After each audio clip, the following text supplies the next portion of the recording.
The underworld had survived wars that shattered continents.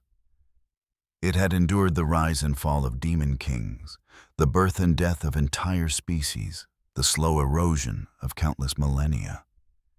Its architecture defied mortal physics, suspended in layers of corrupted reality, where the laws governing flesh and stone bent to older, darker rules. Here in the deepest chambers beneath what humans called the waking world, the essence of Sparta still pulsed through ancient conduits, holding chaos at bay with power inherited from bloodlines that predated recorded history. The tremor started small. A vibration in the fundament barely perceptible, like the first crack in glass before it spiders across the entire pane. Then the rupture opened. It wasn't a tear in space. It was something far more violent. Reality itself buckled, compressed and split as forces from an entirely separate cosmology punched through the dimensional membrane. The wound gaped wide, spilling light the color of toxic jade mixed with arterial crimson. Not the familiar crimson of demon magic, but something alien. Something that didn't belong to this hell. The argent energy flooded in first, preceding the figure that emerged from the rift. It moved through the underworld, like a virus entering an incompatible host, its mere presence causing systematic rejection. Demon world essence recoiled from contact. The air itself seemed to thicken, rejecting this intruder at the molecular level. When the figure stepped through, gravity bent around it. The Doomslayer's boots struck stone that had existed for thousands of years. The impact sent hairline fractures radiating outward in a perfect circle. He stood motionless for 3 seconds, helmet angled downward, assessing. The Praetor suit's systems came online, immediately scanning frequencies of energy it had been designed to detect and destroy. The readings confirmed what its bearer already knew. Hell, different configuration, same essence. Target acquired. Around him, lesser demons materialized from the shadows drawn by the disturbance. They were underworld natives, low-tier predators that fed on the scraps of greater powers. Empusa, Hell Vanguard, scavenger-class entities that had survived in this ecosystem by knowing when to retreat. They didn't get the chance. The first wave simply ceased existing. No explosion, no dramatic display. The argent field radiating from the Slayer's armor intersected with their biological matrices and found them fundamentally incompatible with continued existence. They came apart at the molecular level essence, unraveling like thread pulled from fabric. Within 5 seconds, 17 demons had been reduced to dispersing particles that the underworld's natural energies couldn't even absorb properly. The Doomslayer took his first step forward. The architecture groaned. Not from physical weight, but from something far more disturbing. Wherever his boots touched, the stone changed. Micro-fissures spread through crystallized demon bone that had been compressed into building materials over centuries. The corruption that gave the underworld its structural integrity began converting. Not being destroyed, but being transformed into something different. Something that belonged to a hell that operated under entirely different laws.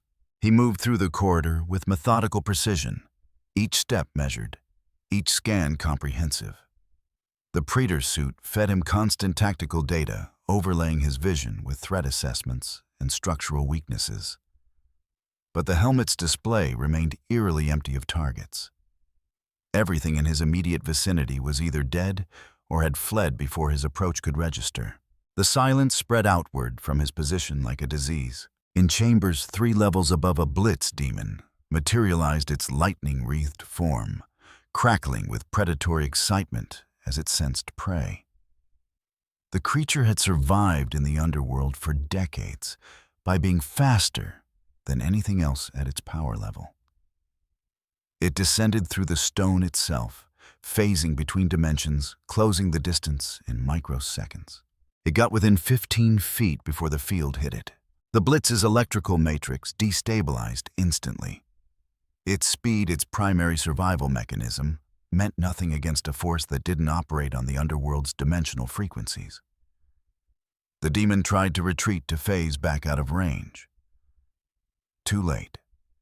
Its form collapsed inward, the lightning cage that served as its skeleton imploding as the Argent presence simply refused to acknowledge its right to exist in this space. The Doomslayer didn't even turn his head. The threat had been neutralized before it could complete its attack pattern. He continued forward. Behind him, the corridor looked different. The demon bone walls had taken on a faint phosphorescent quality, glowing with that same toxic jade light. The natural bioluminescence of the underworld, that deep crimson pulse that had existed here since before recorded time, was being overwritten, replaced.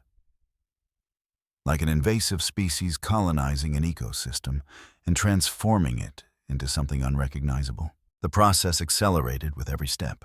20 levels down in chambers where ancient demon lords once held court, the transformation became visible to anyone who might have been watching. Walls that had stood for millennia began exhibiting surface changes.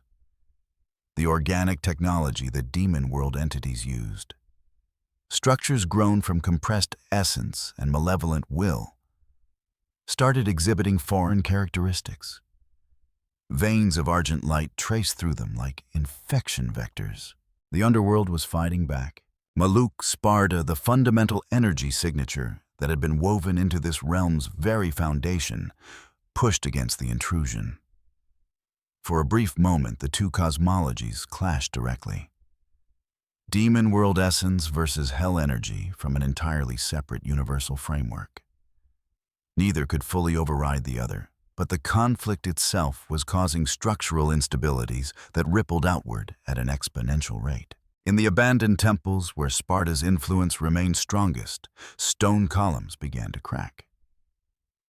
Not from age or damage, but from the simple fact that they were being asked to exist according to two contradictory sets of physical laws simultaneously.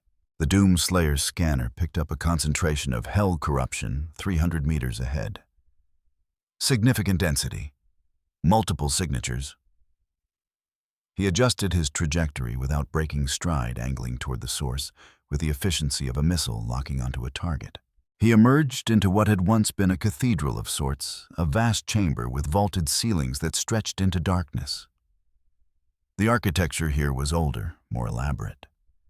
Carved demon bone pillars rose like fossilized trees, their surfaces covered in script that predated modern demon languages. At the far end, a raised dais held the remains of something that might have been a throne. Between the Slayer and the dais stood approximately 40 demons, mid-tier entities. Hell vanguards, several behemoths, a cluster of Empusa queens coordinating their lesser spawn.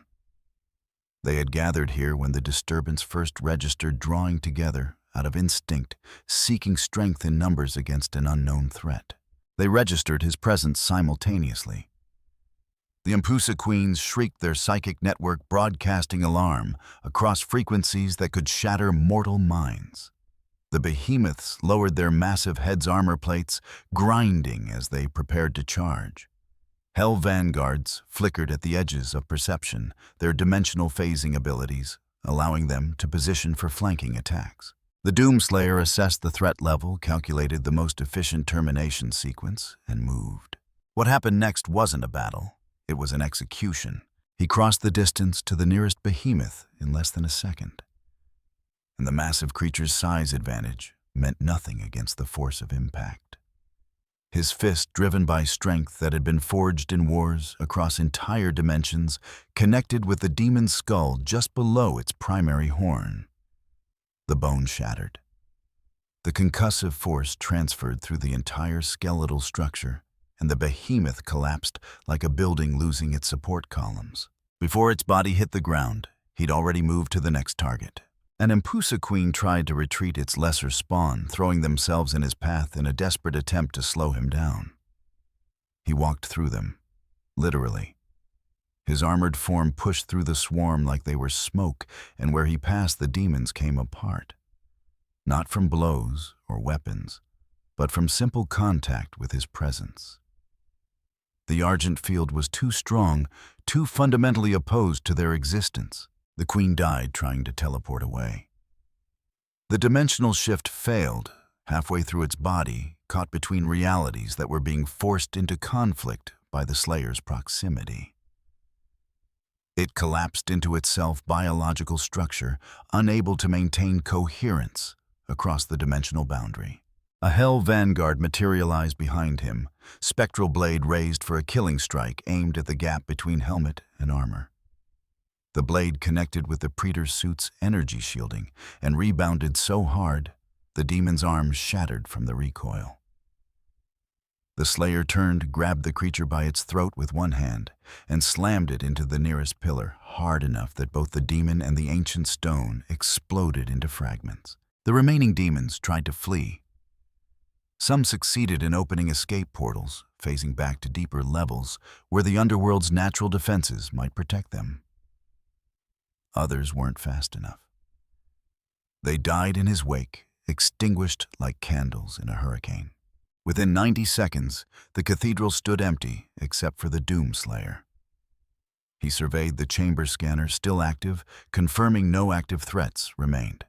The bodies of the fallen demons were already beginning to dissolve their essence, unable to return properly to the underworld's natural cycle. The Argent contamination prevented normal absorption, leaving only residue that would poison this location for years to come. He turned toward the exit, toward the deeper levels where his scanner had detected more significant concentrations of hell corruption. There was work to do, systems to purge, targets to eliminate. The Doomslayer walked forward, and reality continued to break in his wake. Across the underworld, in chambers and caverns, scattered throughout the dimensional layers, entities that had existed here for centuries suddenly felt something they hadn't experienced in living memory.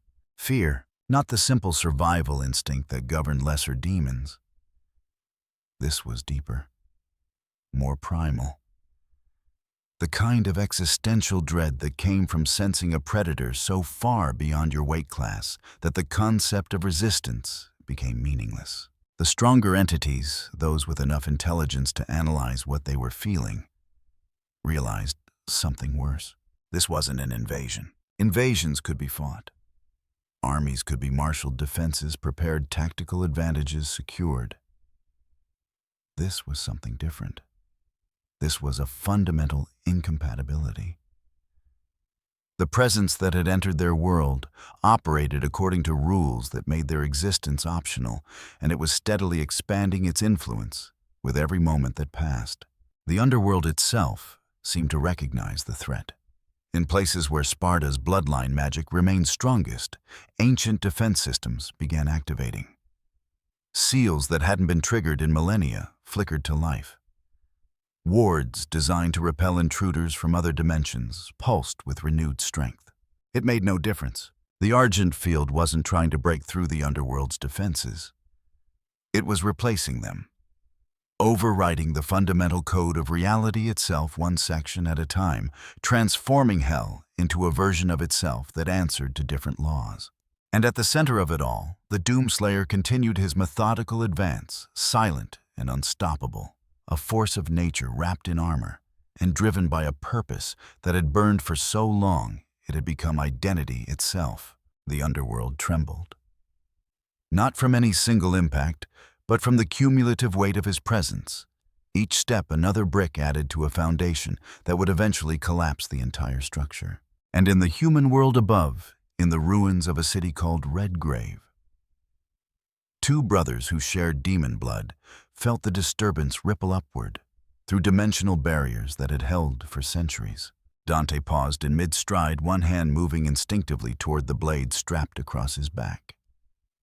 His expression, usually relaxed to the point of indifference, sharpened into focus. Virgil materialized beside him, emerging from a spatial cut that sealed itself behind him. His eyes, cold and analytical, turned toward the same direction his brother was facing. Toward the barrier between worlds where something that shouldn't exist had just torn its way through. Neither spoke. They didn't need to. Whatever had just entered the underworld wasn't a demon. But it also wasn't human. It was something else entirely. something that operated on a scale that made even their considerable power seem almost quaint by comparison. And it was systematically tearing their father's legacy apart from the inside. Virgil's hand found the grip of Yamato. Dante cracked his knuckles, the gesture deliberately casual despite the tension in his shoulders. Whatever this thing was, they were going to have to deal with it. Soon, the abyssal corridors ran deeper than most demons dared venture. These passages predated the current configuration of the underworld carved when Sparta himself had walked these halls and imposed order on chaos through sheer force of will. The walls here remembered that ancient presence still resonating with power that had been burned into their very structure. The Doomslayer's scanner designated the corridors as high-priority targets. Dense hell corruption. Multiple connection points to larger structural elements. Efficient elimination vector. He moved through the passages with mechanical precision, and the ancient stone reacted to his presence like living tissue rejecting foreign cells. Veins of crimson light that had pulsed steadily for millennia began flickering, disrupted by the argent field that preceded him like an invisible wave. Where the two energies met, reality itself seemed to stutter, unable to reconcile contradictory instructions about how physics should operate. The Predator suit's analysis systems worked continuously, breaking down every aspect of this environment into actionable data. Energy signatures cataloged. Structural weaknesses identified. Threat assessment updated in real time. The helmet's display painted the world in tactical overlays, reducing everything to variables in an equation that always resolved to the same answer. Eliminate. Move forward. Repeat. A cluster of demons had fortified themselves in a junction chamber ahead. The scanner detected 15 distinct signatures, mid-tier entities that had barricaded the passage with compressed bone and salvaged armor plotting. Standard defensive formation. Predictable. Inadequate. The Doomslayer didn't slow down. He hit the barricade like a battering ram, wrapped in divine fury. The fortifications, constructed from materials that could withstand direct hits from hell plasma cannons, simply exploded outward. The demons behind them barely had time to process the breach before he was among them.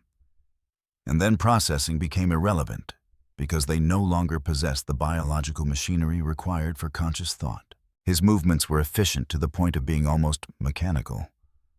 Grab, crush, discard, move to next target. Each action executed with the minimum force required to achieve termination. No wasted motion, no unnecessary flourish. This wasn't combat art. This was industrial-scale extermination, performed by something that had been doing this job for so long that mercy and hesitation had been worn away to nothing. The last demon in the cluster, a hell vanguard, with enough survival instinct to recognize when retreat was the only option, managed to begin its dimensional phase. The creature flickered its form, starting to slip between realities, escaping to a frequency where physical attacks couldn't follow. The Slayer's fist caught it mid-transition. The impact didn't just destroy the demon. It shattered the dimensional pathway it had been using, collapsing the escape route and sending feedback through the underworld's phase shift network. 3 chambers away, other hell vanguards attempting similar retreats suddenly found their abilities failing. Their bodies snapping back to baseline reality with enough force to break bones. He moved forward, leaving behind a junction chamber that would never function properly again. The argent contamination had soaked too deep into the structure. Any demon attempting to use this space as a transit point would find their essence corrupting mid-transfer, transforming into something that belonged to neither hell nor the underworld. The corridor opened into a larger space, and here the transformation became impossible to ignore. The walls had begun exhibiting crystalline growth structures that hadn't existed in this dimension before the Slayer's arrival. They pulsed with that toxic jade light, spreading like cancer through the ancient stone, where they made contact with the underworld's natural crimson veins. The two energies fought for dominance, neither capable of fully destroying the other, but both refusing to coexist peacefully. The conflict produced heat, actual thermal radiation rising steadily as more of the underworld's infrastructure came under assault from this invasive presence. In chambers far above, demons unused to experiencing temperature fluctuations suddenly found themselves sweating. The underworld had always maintained perfect climate control, regulated by ambient magic, that had operated autonomously for centuries. Now that system was breaking down degree by degree, as foreign code overrode its fundamental programming. The Doomslayer registered the environmental changes with complete indifference. Heat tolerance had stopped being a concern somewhere around the third time he'd fought demons inside an active volcano. He continued his advance following the scanner's guidance toward areas of maximum hell corruption density. His targeting priorities were absolute. The Praetor suit had been designed with a single purpose: identify threats aligned with Hell's essence signature and neutralize them with extreme prejudice. Everything else was secondary.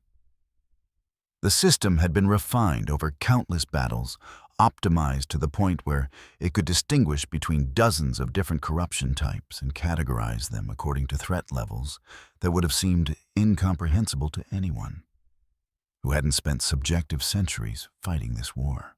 The analysis subroutines ran constantly processing information at speeds that would have liquefied an unaugmented brain. Energy signatures compared against vast databases of known Hell variants. Biological structures analyzed for weaknesses, defensive capabilities assessed, and countermeasures calculated. All of it happening in the microseconds between heartbeats, feeding him tactical advantages before enemies even finished forming the intention to attack. And then the system detected something different. Two signatures. Approaching from the direction of Red Grave's ruins, moving through dimensional barriers, with an ease that suggested either extreme power or intimate familiarity with the underworld structure. Possibly both. The energy readings were complex layered. Demonic essence, definitely, but contaminated with something else. Something that registered as partially human, which should have been impossible given the signature strength. The Praetor suit flagged them as potential threats and began calculating engagement protocols. The Doomslayer stopped walking. His helmet angled toward the direction of approach, and for 5 full seconds he stood motionless while the analysis systems worked. Demonic energy present confirmed. High density. Power level significant. Hell corruption negative. The distinction was critical. The Praetor suit had been programmed to recognize the difference between demons as a species category and demons as vectors of Hell's specific corruption. These approaching signatures registered as the former, but not the latter. Their essence, while clearly non-human and tainted with qualities that most people would classify as evil, lacked the fundamental hell taint that marked them as targets requiring immediate termination. The threat assessment recalculated, downgraded from primary to secondary, still potentially hostile, still powerful enough to warrant caution, but not hell. Not pure corruption requiring cleansing, not worth the ammunition. The Doomslayer adjusted his trajectory 5 degrees to the left, plotting a route that would bypass the approaching entities entirely, and resumed walking. His scanner had identified a massive concentration of hell corruption in the direction of the Cliff Oath root chambers. Primary target. Everything else could wait. Dante emerged from the spatial tear into a section of underworld he'd walked through a dozen times before, except now it looked wrong. The walls glowed with light that had no business existing here, veins of poisonous green bleeding through stone that should have been crimson. The temperature was off by at least 10 degrees, and the air tasted metallic in a way that made his demonic senses recoil instinctively. He'd been in a lot of hells.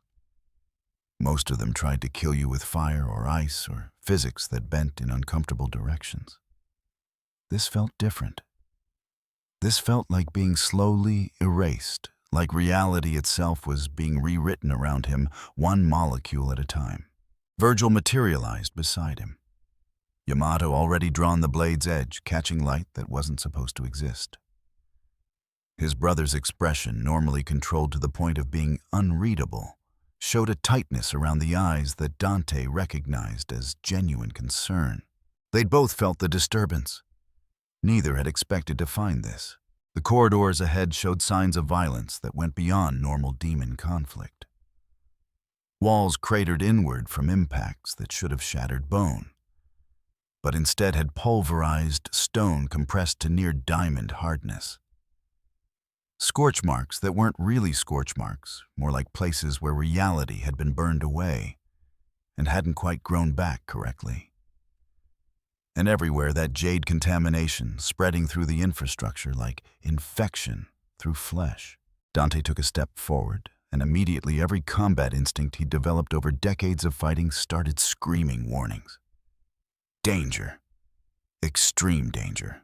Something in this space that operated on a completely different level than anything he'd faced before. Virgil must have felt it too. His stance shifted fractionally, weight redistributing in preparation for movement that could transition to attack in microseconds. The air around Yamato began to shimmer as spatial distortions formed along the blade's edge. Then they saw him. The figure emerged from a side passage 50 meters ahead, and for a moment Dante's brain refused to process what he was looking at.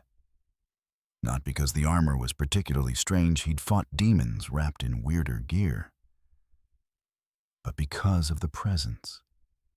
The sheer, overwhelming weight of existence that accompanied each step. It was like watching a natural disaster that had learned to walk upright. Hurricane wrapped in metal, earthquake compressed into human shape. The armored figure stopped helmet turning in their direction, and Dante felt something he hadn't experienced in years. That cold sensation in the pit of the stomach, that primitive parts of the brain associated with being suddenly demoted several steps down the food chain. Virgil's hand tightened on Yamato's grip. The spatial distortions intensified reality, bending visibly around the blade. The figure held position for 3 seconds. 5. 7. Long enough that Dante started calculating optimal attack vectors, running combat scenarios through his head at speeds that would have seemed supernatural to anyone without demon blood. The calculations kept coming up wrong. Every simulated engagement ended with variables that didn't make sense. Power differentials that shouldn't be possible. Then the figure moved, not toward them, away. Adjusting trajectory with economical precision, angling toward deeper sections of the underworld, as if they'd been evaluated and found insufficiently interesting to warrant engagement.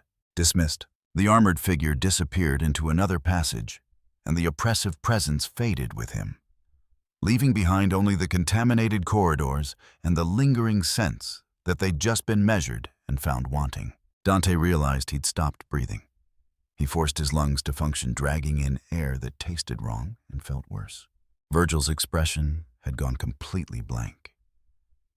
His brother's default response when confronted with something that defied immediate categorization. The spatial distortions around Yamato collapsed as he lowered the blade fractionally, though he didn't sheath it. "That wasn't a demon," Dante said. His voice came out rougher than intended. "No." Virgil's tone was flat analytical, working through implications at speeds that would have given most people headaches. The energy signature was wrong. Demonic essence present, but not corruption. And the power level. He paused, and Dante caught something in his brother's expression that might have been the closest Virgil got to showing genuine shock. Whatever that was, it operates outside our framework entirely. Dante moved forward, approaching the spot where the armored figure had stood. The stone beneath his boots felt unstable, like it couldn't quite decide what state of matter it wanted to occupy.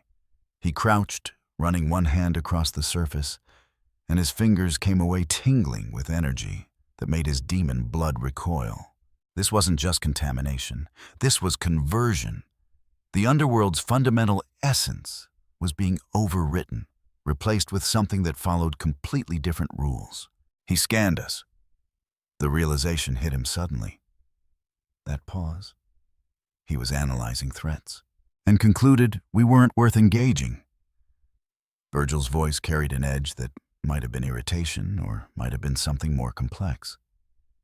His brother had spent most of his life pursuing power, chasing the kind of strength that would make him invulnerable to anything the universe could throw at him. And they just encountered something that had evaluated their combined capabilities and decided they didn't register as obstacles. Dante stood brushing contaminated dust from his hands.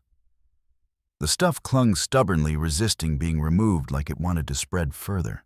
"The underworld is changing," Virgil continued. "The structure is destabilizing. If this continues, the barriers between dimensions will collapse. And then every demon in here spills into the human world." Dante finished the thought. He'd seen that scenario play out before. It never ended well for anyone involved. Virgil sheathed Yamato with a motion so precise it looked choreographed. "We need more information." That entity was heading deeper, toward the Culefoth chambers.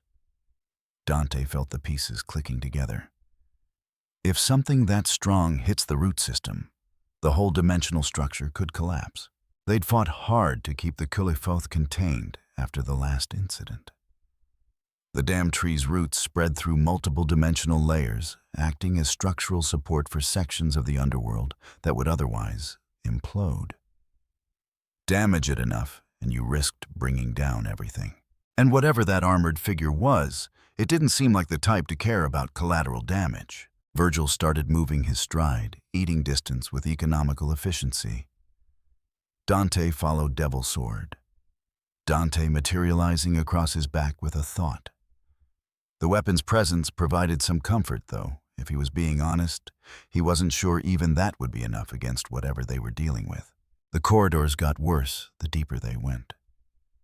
The contamination spread thicker, fighting with the underworld's natural essence in ways that produced visible distortions. In some places, the walls seemed to be vibrating at frequencies that made Dante's teeth ache.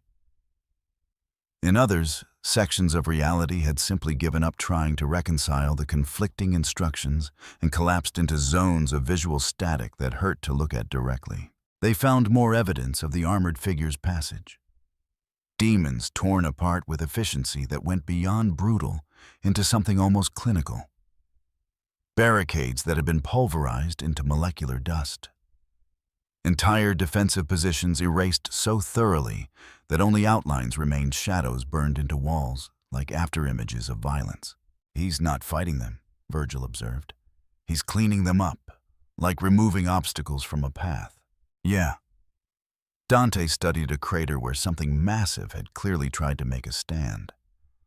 Whatever had stood here, it hadn't lasted long enough to leave a complete corpse.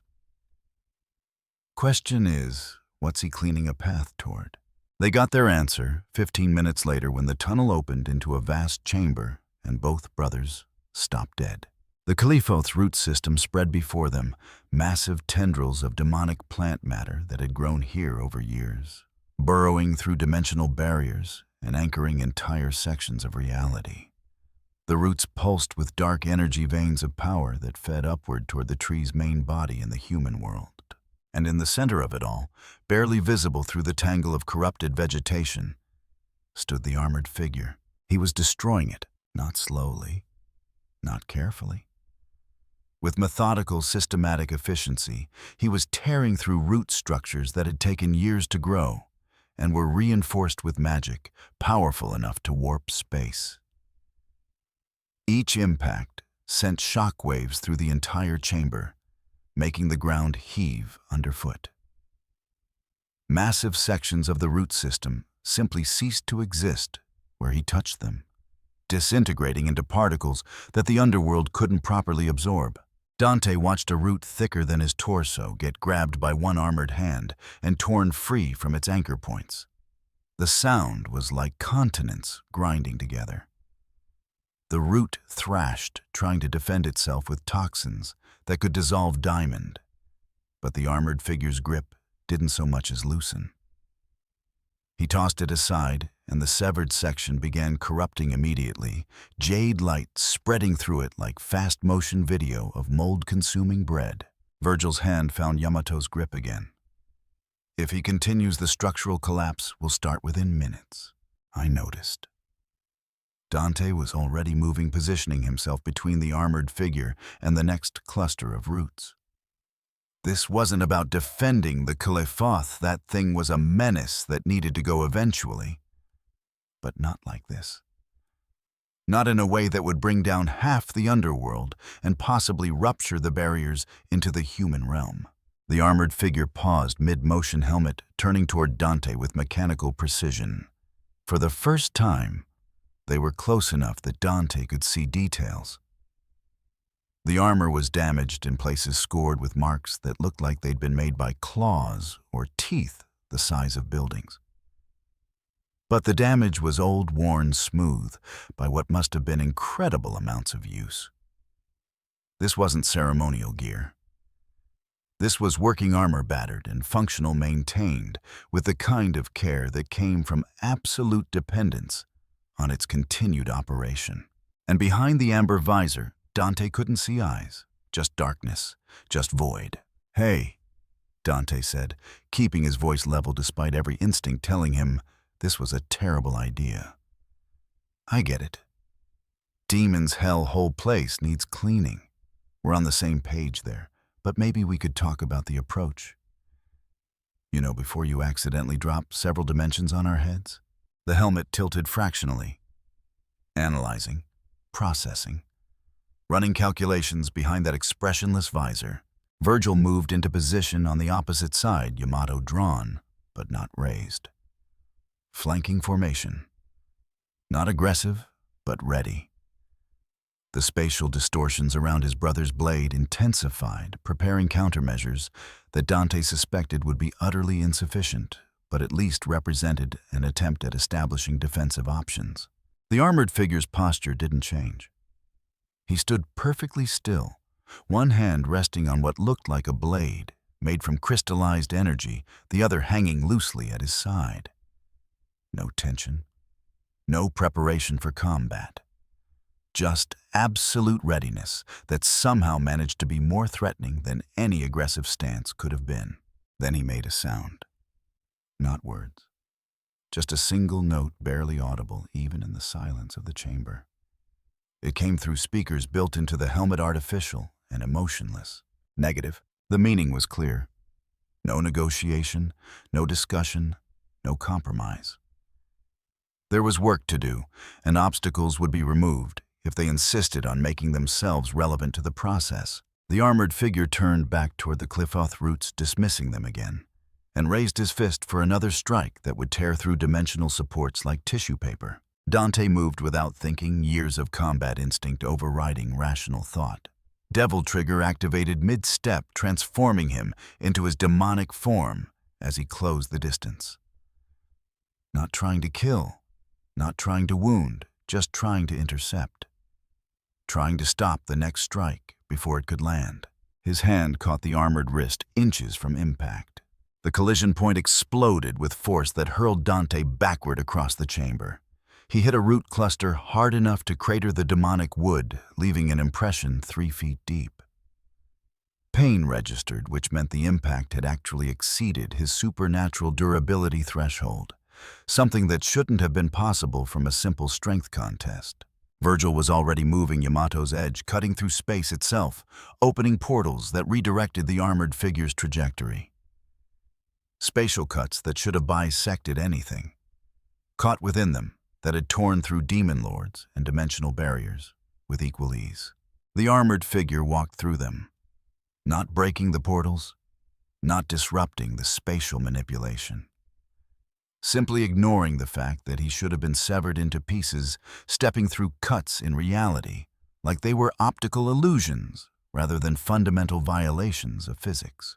And then he raised one hand, palm out, fingers slightly spread. "Stop!" The gesture was universal. The meaning unmistakable. He held that position for 3 full seconds, not aggressive, not threatening, just making a statement. This was his only warning. Interfere again, and the rules of engagement would change in ways nobody present would enjoy. Then he lowered his hand, turned back to the Qliphoth roots, and resumed his methodical destruction of the dimensional infrastructure.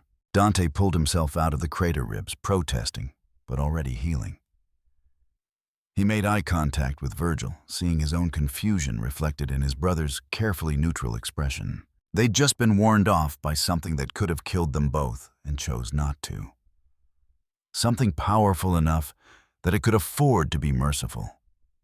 Because nothing in this realm represented a genuine threat to its objectives, and they had absolutely no idea what to do about it. The Khalifoth root chambers had existed in this configuration for years, ever since the tree had first punched through dimensional barriers and anchored itself across multiple planes of reality. The root system spread through the underworld, like arterial networks, vast tendrils that drew power from ambient demonic essence and channeled it upward to feed the main body. Each root was reinforced with magic ancient and potent, woven through with protections that had taken months to establish. The Doomslayer tore through them like they were made of wet paper. His fist connected with a root cluster the size of a building, and the impact propagated through the entire structure at supersonic speeds. Cracks spiderwebbed outward from the point of contact, spreading faster than eyes could track.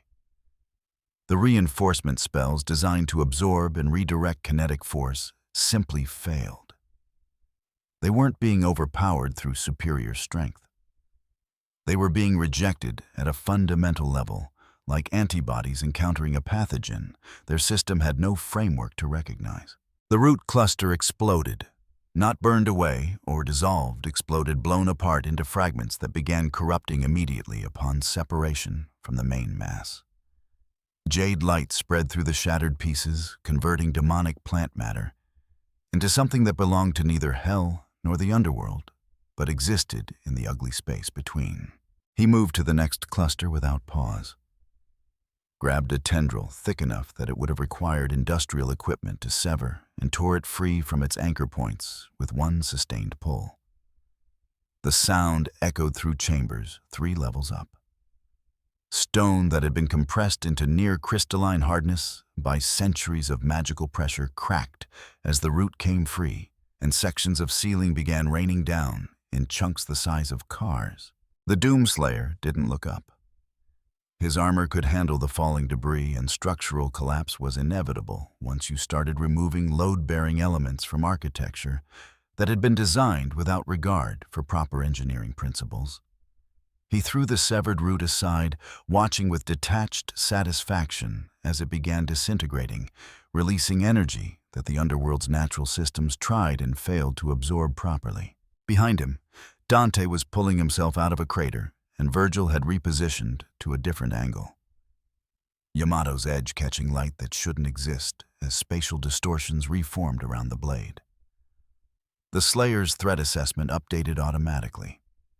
Still not primary targets, still not hell-corrupted, still obstacles that could be removed if they insisted on becoming relevant to operations. He turned back to the roots, raised his fist, and drove it into the next cluster with enough force to make the entire chamber shake. Dante touched his ribs experimentally and winced. Healing factor was already working overtime, knitting together bone fragments and repairing internal damage. But it hurt like someone had used his chest cavity as a drum. He'd taken hits from demon lords, from gods, from his own brother in full power mode. This was different. This wasn't just force, it was wrongness. His body wanted to reject the memory of contact with that armor, the way immune systems rejected foreign tissue. Virgil was circling, looking for angles, running combat calculations that Dante could practically see happening behind his brother's eyes. The cold, analytical expression meant he was processing variables at speeds that would have given normal people aneurysms, working through scenarios and discarding them as fast as he conceived them. "He's not fighting us," Virgil said quietly. "We're not registering as combatants. We're terrain obstacles." "Yeah, I got that from being thrown across the room."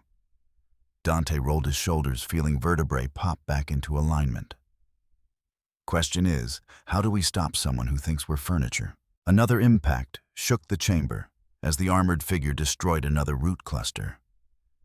This one must have been particularly important because the shockwave was followed by a groaning sound that came from everywhere at once. The underworld structure protesting the systematic removal of critical support elements. Dante made a decision. Talking hadn't worked. Physical intervention had ended with him making involuntary contact with a wall at high speed. That left one option that he really didn't want to use, but was running out of alternatives. He reached for that place inside himself, where the demonic heritage lived, the bloodline power that his father had passed down and that he'd spent years learning to control. Not the regular devil trigger. The other one? The transformation that drew on Sparta's true essence, that reached back through generations to touch power that predated most of recorded history. Sin Devil Trigger erupted around him like a coronation. Wings of pure energy unfolded from his back, crackling with force that bent light. The air pressure in the chamber spiked as his power output jumped several orders of magnitude. Crimson and black energy wrapped around him, solidifying into armor that looked organic and mechanical simultaneously, and a halo of light formed behind his head like a crown made from crystallized violence. The armored figure paused. Helmet turned fractionally in Dante's direction. Threat assessment recalculating. For the first time since this encounter began, Dante had his full attention. "Okay," Dante said, his voice carrying harmonic overtones that made the words vibrate through multiple dimensional frequencies. "Let's try this again. You want to tear this place apart, fine. But you're going to do it on a schedule that doesn't kill everyone topside when the barriers collapse. That work for you?" The armored figure didn't respond with words. He responded by moving. The speed was impossible. One moment standing 30 meters away, the next closing distance with velocity that should have left sonic booms in the wake. Dante barely got his guard up in time before the impact hit, and even in Sin Devil Trigger, the force drove him backward boots, leaving trenches in stone as he fought for traction. Then Virgil was there. Yamato cutting through space itself, opening portals that should have redirected the armored figure's momentum into empty dimensions. The spatial distortions wrapped around the Slayer like nets made from collapsed reality. He walked through them, not breaking the portals, not disrupting Virgil's spatial manipulation, simply continuing forward as if the fundamental laws governing dimensional boundaries had decided that enforcement was optional where he was concerned.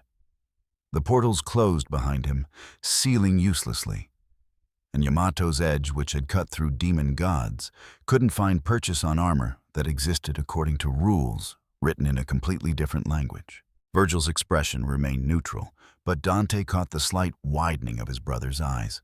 That was as close as Virgil got to showing alarm, and it meant he'd just encountered something that violated every assumption he'd built his combat style around. The Doomslayer's fist came up, and Dante caught it with both hands in Sin Devil Trigger form. The impact sent shockwaves radiating outward in concentric rings, shattering nearby root fragments and cracking floor tiles in geometric patterns. His arms trembled from the sustained pressure muscles reinforced by demonic heritage straining against force that felt more like gravity than strength. They held that position for 3 seconds. 5. 10. A contest of raw power that was generating enough heat to make the air shimmer between them. Then the Slayer's other hand came up, palm strike, aimed at Dante's chest, and there was no blocking that. The blow connected, and Dante's world became motion and pain as he was launched backward again. He hit the chamber wall hard enough to embed himself 6 inches into solid stone, the impact rattling his brain inside his skull, despite all the supernatural durability. Virgil attacked, while the Slayer was still following through Yamato, moving in patterns too fast for unaugmented eyes to track. Judgment cut after judgment cut. Spatial slashes that intersected and overlapped, creating zones where reality itself was being diced into fragments. Any normal opponent would have been reduced to component atoms. The Doomslayer turned into the attack. Let the spatial cuts slide across his armor, and where they made contact, they rebounded. Not because the armor was harder than space itself, but because it simply refused to acknowledge that spatial manipulation as a valid form of interaction.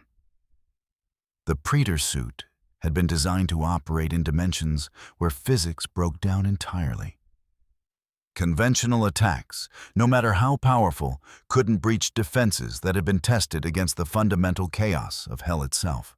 Virgil's hand moved to his side power building as he prepared to transform. Sin Devil trigger activation imminent, which would put both brothers at maximum output simultaneously. The kind of combined assault that had ended demon lords and challenged gods. The Doomslayer's hand snapped out faster than thought, grabbing Virgil's wrist before the transformation could complete. The motion was precise, calculated, aimed at the exact pressure point that would disrupt the energy flow required for the change. Not trying to harm, just preventing escalation with surgical precision. Virgil froze. His free hand still held Yamato blade poised for a killing strike, but the Slayer's grip on his wrist was absolute. Trying to break free would require force that might shatter bone, and even then, success wasn't guaranteed. They stood like that, locked in position, and for the first time in the encounter, the Slayer made a sound. Not words. Just a low tone barely audible that somehow managed to convey more meaning than entire sentences. The acoustic equivalent of a warning sign written in universal language. Dante extracted himself from the wall flesh already knitting back together and saw his brother in a grip that Virgil couldn't escape without risking serious injury. Saw the Slayer holding that position with one hand while his other remained loose ready but not aggressive. Making a point without actually hurting anyone. "We can continue this," the posture said, "but nobody here is going to enjoy where it leads." The Slayer released Virgil's wrist and took one step back, then another. Creating space, de-escalating, offering them the chance to make better decisions before this situation degraded further. His helmet turned toward the Kulifoth roots again, as if the entire confrontation had been a minor interruption to more important work, and he raised his fist for another strike. Dante moved without thinking. Sin Devil trigger still active, positioning himself directly between the Slayer and the next root cluster. "No. This ends now. We find another way or we all go down together." Virgil materialized beside him. Yamato drawn, standing in unified front with his brother, despite every logical calculation, screaming that this was tactically suicidal. The underworld's structure cannot sustain continued assault. You will achieve your objective by destroying everything, including yourself. The Doomslayer stopped. Helmet angled toward them, and for a long moment nothing happened. Just three figures standing in a chamber that had become a war zone, surrounded by the wreckage of dimensional infrastructure and the smell of ozone from supernatural powers clashing. Then the Slayer moved again, not attacking, moving around them, sidestepping their defensive position with economical precision, angling toward a different section of roots that wasn't currently being defended. His message was clear: they could try to block every approach, could position themselves to defend every cluster, but they'd exhaust themselves long before he ran out of angles to exploit. Dante lunged crossing distance in a burst of speed that left after images, trying to cut off the new approach vector. The Slayer pivoted mid-stride, and suddenly they were exchanging blows at speeds that turned the air supersonic. Fist met fist, creating pressure waves that shattered nearby debris. Each impact produced sounds like artillery fire echoing through chambers that hadn't heard combat of this intensity in decades. Virgil joined the engagement, Yamato cutting from angles designed to force defensive reactions to create openings for Dante to exploit. It was coordination born from years of fighting alongside and against each other, the kind of seamless teamwork that only came from intimate familiarity with your partner's combat style. It wasn't enough. The Doomslayer fought like a machine, every movement optimized, no wasted energy, no emotional investment in the outcome. Block, redirect, counter, reposition. His style wasn't flashy or artistic. It was industrial efficiency applied to combat refined over so many battles that anything resembling hesitation or mercy had been stripped away centuries ago. He caught Dante's punch, redirected the force downward into the ground, and used the momentary imbalance to drive an elbow into Dante's shoulder hard enough to numb the entire arm. Virgil's blade came in from the side, and the Slayer simply leaned back fractionally, letting it pass millimeters from his helmet, then snapped a palm strike toward Virgil's chest that his brother barely managed to phase away from using dimensional shift. They were losing. Not quickly, not dramatically, but steadily. Each exchange left them fractionally more exhausted, fractionally more damaged, while the armored figure showed no signs of fatigue whatsoever. Dante's Sin Devil trigger was burning energy at unsustainable rates, and even with his supernatural stamina, he could feel the edge coming off his speed. Virgil was bleeding from half a dozen cuts where spatial defenses hadn't quite formed fast enough, and while the wounds were minor, they were accumulating. The Doomslayer, by contrast, looked exactly as pristine as when this started. Not even breathing hard. Just continuing to fight with the same mechanical precision, like he could maintain this pace forever, and probably had. Then something changed. The Slayer stopped mid-motion. Fist pulled back for a strike that would have sent Dante through another wall. Froze completely, helmet angling slightly, as if listening to something only he could hear. His scanner was detecting something. New signature. Massive power concentration. Coming from deeper in the underworld, from sections that had been sealed since before Sparta's time. Energy readings that made the brothers' combined output look quaint by comparison. Something ancient and terrible waking up because the dimensional barriers had been weakened by all this conflict. The Doomslayer's posture shifted. No longer treating Dante and Virgil as obstacles. No longer focused on the Qliphoth roots. His threat assessment had just recalculated, and whatever had triggered his sensors took absolute priority over everything else. He lowered his fist, turned away from both brothers, started moving in a different direction entirely toward the source of that new signature, walking past them, without even bothering to maintain defensive posture, because they'd just stopped being relevant to his mission parameters. Dante and Virgil exchanged glances. Both felt it now, that massive power concentration rising from the deep places, drawn to the surface by the chaos of their battle and the weakening of ancient seals. Something that had been locked away, for good reason. "What did we just wake up?" Dante asked quietly. Virgil's expression was grim. "Nothing that should have been disturbed. The seals in those chambers were placed by our father. Before Mundus. Before..." He trailed off, recalculating. This is beyond either of us individually. They watched the armored figure disappear into a passage leading downward, moving with purpose towards something that registered as a bigger threat than two demon-blooded warriors at full power. "So what do we do?" Dante dismissed his Sin Devil trigger, conserving energy. His body ached in ways that wouldn't fully heal for hours, maybe days. Virgil sheathed Yamato with a motion so precise it looked rehearsed. "We follow. Whatever is down there, we cannot allow it to escape containment. And if that..." He gestured toward where the Slayer had vanished. "Entity is moving to confront it, we may require his capabilities. Working with the guy who just kicked both our asses. Temporarily aligning interests," Virgil corrected. "Nothing more." Dante grinned despite the pain. "Right, sure. Let's go make friends with the walking apocalypse." They moved together toward the passage, leaving behind a chamber that looked like several natural disasters had occurred simultaneously. The Qliphoth roots were still there, damaged, but not destroyed, their core structure intact, even if 80% of the outer systems had been obliterated. Behind them, the underworld continued its slow collapse, dimensional barriers, weakening with every passing minute. Whatever was about to happen in the deep places, it was going to determine whether this entire realm survived the next few hours. And somewhere in the darkness ahead, something ancient and hungry was waking up, drawn to the surface by power signatures it recognized as food. The passage descended for what felt like miles, spiraling down through layers of reality that became progressively more hostile to existence itself. The air grew thick with essence, so concentrated it was almost solid, pressing against exposed skin like physical weight.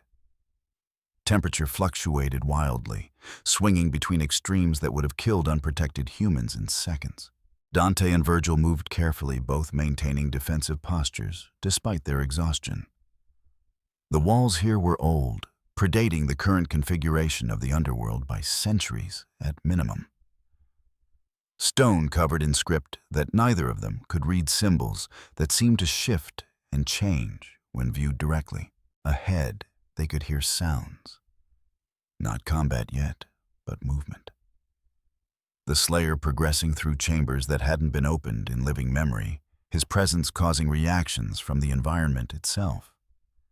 Stone cracking, metal groaning, reality protesting the intrusion of something that shouldn't exist in this space. Then the passage opened into a chamber so vast that its ceiling disappeared into darkness above, and they saw what had been sealed here. The entity defied easy description. It existed across multiple dimensional frequencies simultaneously, its form shifting between states faster than eyes could track. One moment appearing almost humanoid, the next dissolving into something that looked like living geometry, then reforming as a mass of tendrils and mouths and eyes that couldn't possibly function but did anyway. It had been bound here by chains made from pure solidified willpower, anchored to pylons that bore Sparta's unmistakable magical signature. Seals glowed around the chamber's perimeter, powered by essence drawn from the underworld's core systems, designed to contain something that couldn't be killed but could be imprisoned. The chains were cracking, not because the entity had been actively trying to escape, because the underworld's destabilization had weakened the power flow maintaining the seals. Each tremor, each dimensional ripple, caused by the Slayer's rampage through the upper levels, had degraded the containment just a little more. And now, the entity was waking up, consciousness returning after centuries of enforced sleep. And the first thing it sensed was the presence of something that registered as pure, concentrated essence. The kind of energy it could consume and use to break free completely. The Doomslayer stood at the chamber's center helmet, angled upward toward the entity, and his posture shifted into something different. Not the mechanical efficiency of cleaning up obstacles. This was combat stance. True engagement.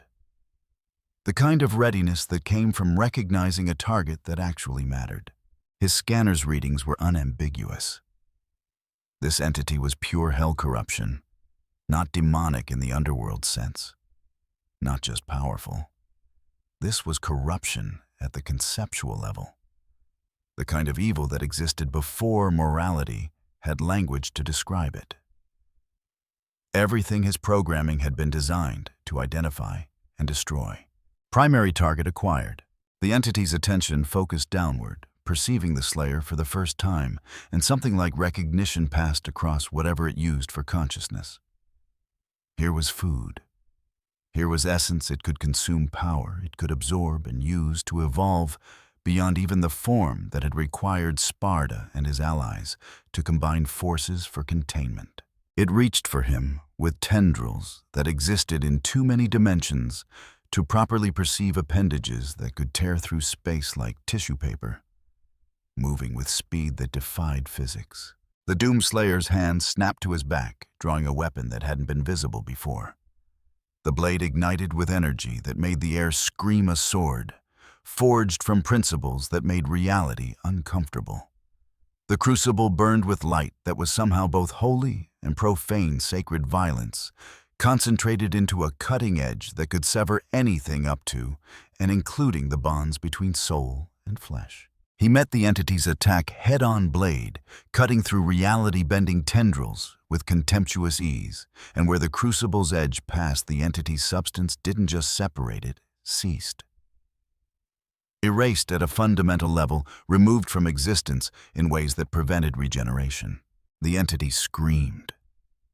The sound existed across multiple frequencies, some audible, some that bypassed ears entirely, and resonated directly in the bones of anyone close enough to hear. Pain and fury and hunger all mixed together into acoustic violence that made the chamber's walls crack. Dante and Virgil moved without consultation, years of fighting together, overriding current animosity. They couldn't match the Slayer's raw, destructive output, but they could control the battlefield. Virgil's Yamato cut through space-opening portals that redirected the entity's attacks, preventing it from overwhelming the Slayer with sheer volume of appendages. Dante activated Sin Devil Trigger again, ignoring his body's protests, and began anchoring reality around them with his own power output, preventing the entity from shifting dimensional frequencies to escape. The entity tried to focus on the brothers, recognizing them as the weaker targets, but the Slayer wouldn't allow distraction. He drove the crucible into the entity's core mass, the blade sinking deep into flesh that existed across too many realities and triggered the sword's special property. Energy erupted outward from the impact point, spreading through the entity's substance like fire through gasoline. This wasn't heat or force. This was annihilation at the essence level, the crucible doing what it had been designed to do, destroying demons by erasing their fundamental existence from whatever frequency they occupied. The entity thrashed, trying to separate from the infected section, trying to amputate its own substance before the corruption spread. Too late. The crucible's energy was already throughout its system, and the Doomslayer was still there, still driving the blade deeper, pushing more power through the weapon with force of will that had been hardened over literally thousands of years of continuous warfare. Virgil saw the opening. Now, Yamato came down in a cut that split the entity's anchor points to this dimension, severing the connections that let it maintain physical form. Dante's power surged, Sin Devil Trigger blazing at maximum output, using his father's bloodline to stabilize the dimensional framework and prevent the entity from escaping to adjacent realities. The entity screamed again, but this time the sound was weaker, fading. Its form began collapsing inward, pulled by forces that didn't care about physics or survival instinct. The crucible's energy had reached critical mass throughout its structure, and now there was no stopping the cascade. The Doomslayer withdrew the blade and took 3 steps backward, watching dispassionately as the entity imploded. Its substance compressed down to a single point, then winked out of existence, entirely erased so thoroughly that even the memory of its presence began fading from the chamber's surfaces. Silence fell, absolute, profound. The chains that had held the entity for centuries clattered to the ground, no longer needed. The seals around the chamber's perimeter flickered once and went dark, their purpose fulfilled by the entity's complete destruction. The Doomslayer deactivated the crucible. The blade's light died, and he maglocked the weapon back to its mount on his armor with a motion that suggested long practice. His helmet turned toward Dante and Virgil, and for a moment they stood in 3-way configuration again. But this time it was different. They'd fought together, not as allies, not as friends, but as 3 forces with a common enemy who'd managed to coordinate without communication. They'd just eliminated something that would have required their father's intervention to contain, and they'd done it through spontaneous tactical cooperation. The Slayer regarded them for 5 full seconds. Then he raised one hand, palm forward, fingers slightly spread. The gesture was deliberate, clear, universal in meaning. "Wait!" He held it for a moment, making sure they understood, then lowered his hand and turned away. Started walking back toward the passage that led upward, his purpose in these deep chambers, complete now that the primary threat had been neutralized. Dante opened his mouth to say something, closed it again. What exactly did you say to someone who just helped you kill an ancient evil? And then immediately went back to their previous destructive agenda. Virgil watched the Slayer disappear into the passage, and something that might have been respect flickered across his carefully neutral features. "He didn't see us as enemies," he said quietly. "Just obstacles to his mission. And now that we've fought alongside him, he trailed off, processing implications. He still doesn't see us as enemies, Dante finished, but maybe not as obstacles either. They followed, moving carefully through passages that were already showing new signs of destabilization. The battle in the deep chamber had weakened the underworld structure even further. Time was running out to find a solution that didn't end with dimensional collapse. Above them, the Doomslayer continued his methodical progress toward the surface, and somewhere in his armor's tactical systems, threat assessments were being updated. The two demon-blooded warriors had proven useful in combat. Not primary targets, not obstacles, variables to be accounted for in operational planning. Nothing more, but also nothing less. And that in the calculus of the Slayer's war against Hell represented something that might almost be called respect. The passage back toward the surface should have been straightforward. Three warriors moving through tunnels they'd already traversed, heading toward levels where the architecture was familiar and the threats were known quantities. But the underworld had changed during their descent. The destabilization had accelerated, spreading through the dimensional infrastructure, like decay through bone. Walls that had stood for millennia were developing fissures that leaked energy in colors that shouldn't exist. The floor shifted underfoot, not from seismic activity, but from reality itself, becoming uncertain about what state of matter it wanted to maintain. In some sections, gravity failed entirely, and they had to navigate through chambers where up and down had become negotiable concepts. The Doomslayer moved through it all with mechanical precision, his boots somehow finding purchase on surfaces that were actively rejecting the concept of solidity. The Praetor's suit compensated, automatically adjusting to environmental variables that would have killed unprotected humans and severely inconvenienced even supernatural entities. Dante and Virgil followed, both conserving energy after the sustained combat. The brothers didn't speak, but years of fighting together meant communication happened through posture and positioning. Virgil angled toward the left when passages branched. Dante took the right, both maintaining sight lines that covered the Slayer's flanks without making it obvious they were providing support. They emerged into a chamber that none of them recognized, which shouldn't have been possible given how thoroughly the brothers knew the underworld's geography. The space was vast, circular, with architecture that predated anything Sparta had built. The walls were covered in script that hurt to look at, directly symbols that seemed to shift between languages, cycling through alphabets that hadn't been used since before recorded history. At the chamber's center stood a structure that might have been an altar or might have been a seal. Stone carved with precision that suggested technology rather than craftsmanship, covered in geometric patterns that made the eye want to slide away rather than focus. Dark energy pulsed through channels cut into the rock, flowing in patterns that created interference effects where they crossed. The Doomslayer stopped at the chamber's threshold. His helmet angled upward, scanner working overtime, and for the first time since they'd started following him, he didn't immediately move forward. Hesitation wasn't the right word. He didn't hesitate. But he was analyzing, processing, running calculations that were taking longer than usual. Virgil's hand found Yamato's grip. This chamber shouldn't exist. These levels were sealed after the war between Sparta and Mundus. Nothing has accessed them in centuries. Until something did, Dante said quietly.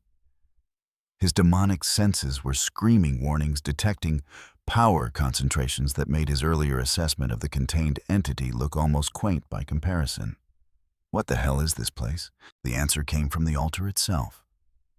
Not words, not sound, but a pulse of recognition that bypassed language entirely and communicated directly through essence. This chamber had been here long before Sparta, before Mundus, before the first demon lords had carved kingdoms from the chaos of the original hell. This was a fragment of something older, a piece of the fundament that had existed before the current cosmology had solidified into recognizable form, and it had been waking up incrementally with every tremor, every dimensional ripple, every instance of the barriers between realities being weakened. The Slayer's rampage through the upper levels hadn't just destabilized the underworld's structure. It had been systematically dismantling protections that had been placed here for reasons lost to history. The entity they'd destroyed in the deep chamber hadn't been the real threat. It had been a symptom, a fragment that had broken loose from something much larger, much older, and infinitely more dangerous. The altar cracked, not from age or damage, but from something pushing through from the other side. From dimensions that existed adjacent to reality spaces, where the normal rules governing matter and energy had never quite taken hold.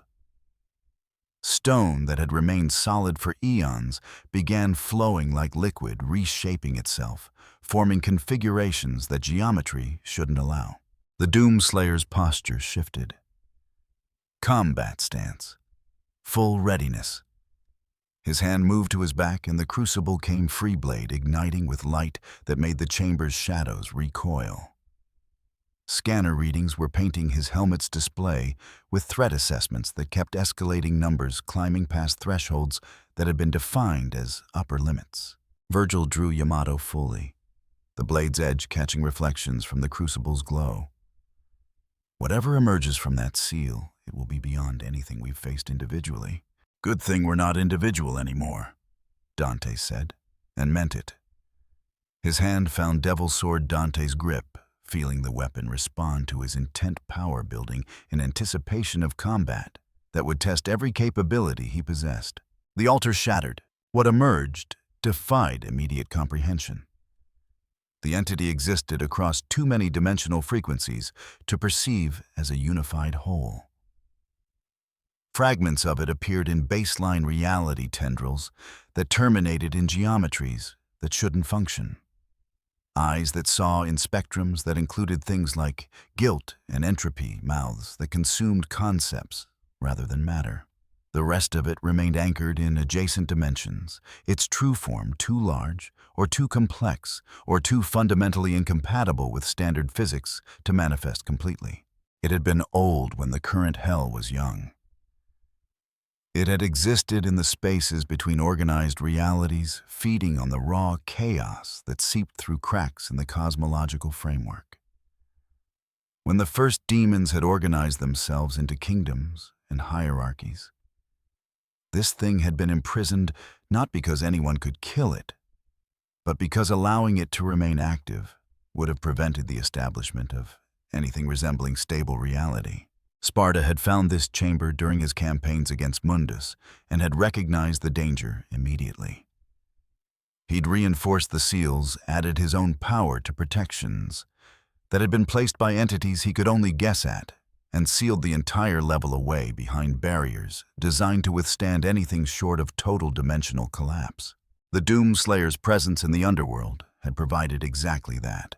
The entity perceived them in the way predators perceive prey, categorizing according to utility. The two demon-blooded warriors registered as interesting bloodline power, derived from Sparta essence that could be consumed and used to anchor itself more fully in baseline reality. Dangerous enough to warrant caution, but ultimately finite resources to be harvested. The armored figure registered differently. This was pure essence concentrated to levels that shouldn't be possible in organized reality. This was power that had been refined through countless battles, tempered in wars that had spanned dimensions and stretched across subjective millennia. This wasn't prey.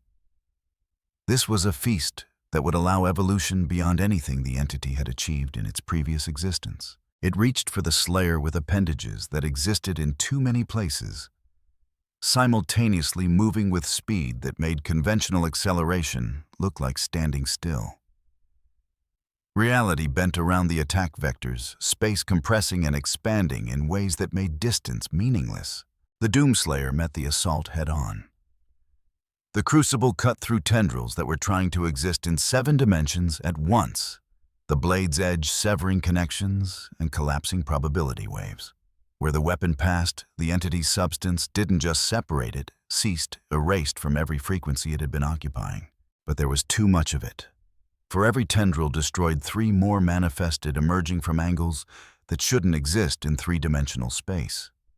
The entity was learning from the Slayer's attacks, adapting its manifestation patterns, shifting between dimensional frequencies faster than the Crucible could track.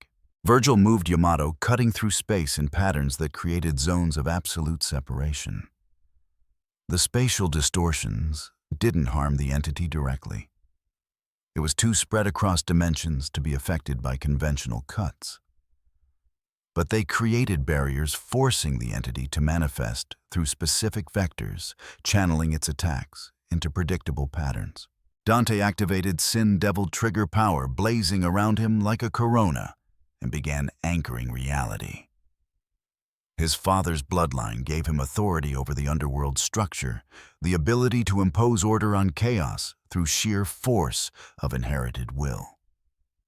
He couldn't stop the entity's attacks, but he could slow them, make it harder for the thing to shift frequencies, force it to commit more fully to baseline reality, where conventional damage became possible. The 3 warriors fell into coordination without discussion. Virgil controlled space, creating choke points and barriers.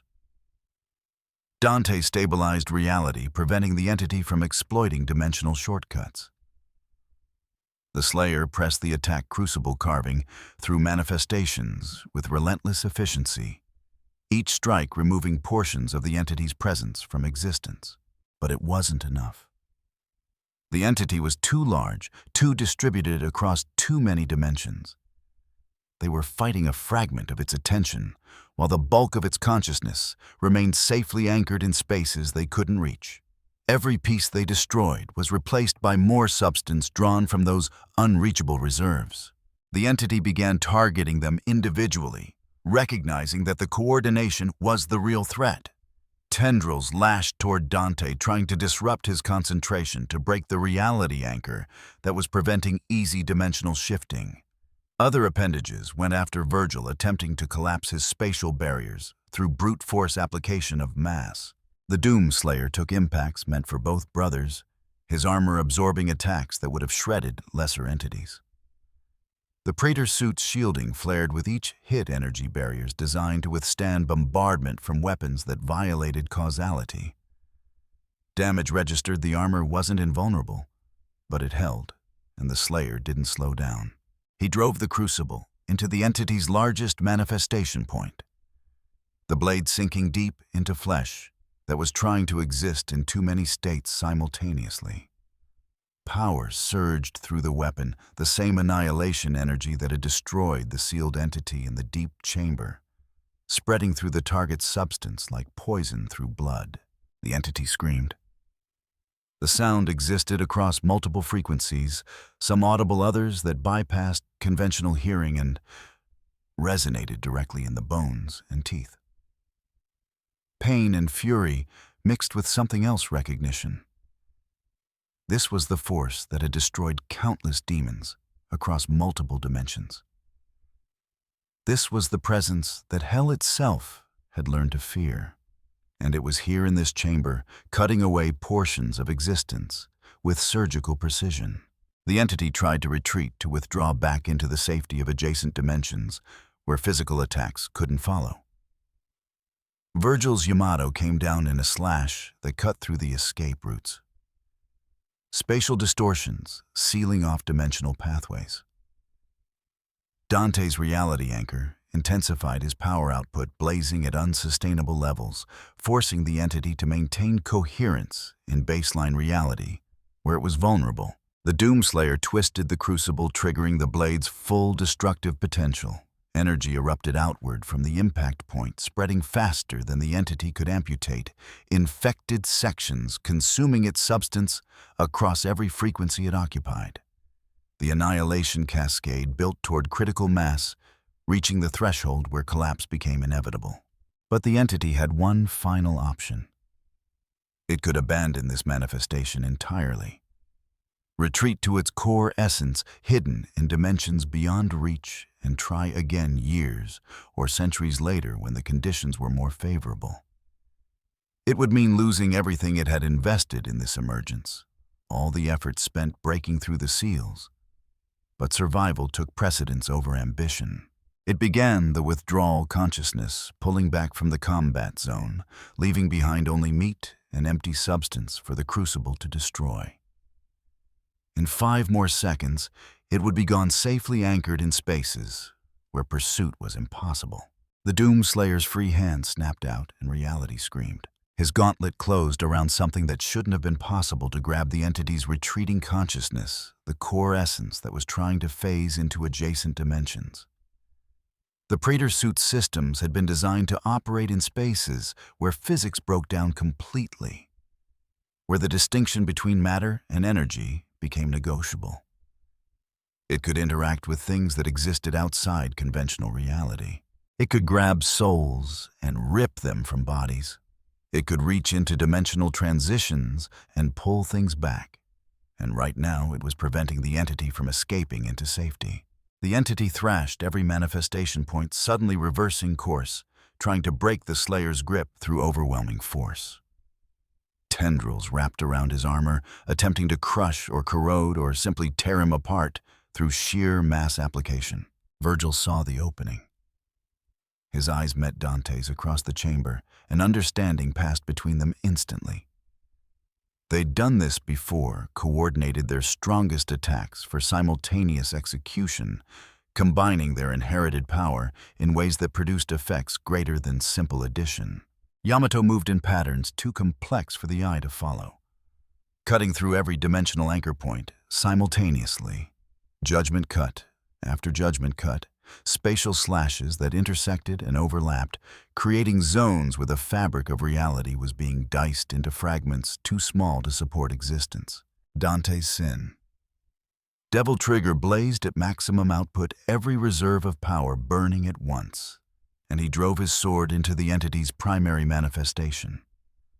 Not just physical damage, he was channeling his father's essence through the weapon, using bloodline authority to impose absolute order on chaos, forcing the entity to collapse into a single stable state where it could be killed permanently. The Doomslayer held his grip on the entity's retreating consciousness and drove the crucible deeper, pushing more power through the blade than should have been safe. The weapon's energy output spiked past red-line thresholds, annihilation force spreading through the entity's substance across every dimension it occupied, burning away existence from the inside out.